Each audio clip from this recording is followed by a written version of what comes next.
يا ستي المنظم بتاع الميك اب بقى غالي دلوقتي جدا.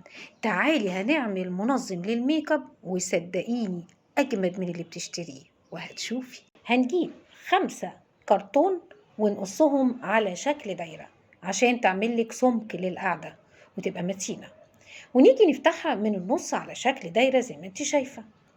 هنجيب اسطوانة كرتون بتاعت مناديل المطبخ اللي حضرتك بترميها، ما ترميهاش، وهتحطيها في الفتحة المدورة اللي احنا عملناها. طيب الجزء الدوار هنجيب بعد كده 2 كرتونة برضو مدورة بنفس المقاس، وهنعمل لها برضو فتحة دائرية من النص ونغلفها بنفس الورق الملون، ونيجي نجيب كرتونة نلفها حواليها كده ونحطها في أعلى القاعدة بقى اللي عملناها، ونلفها بالورق الملون بالشكل ده ونقصها شرايح ونتنيها بحيث انها تغلف الدوار بتاعي من جوه.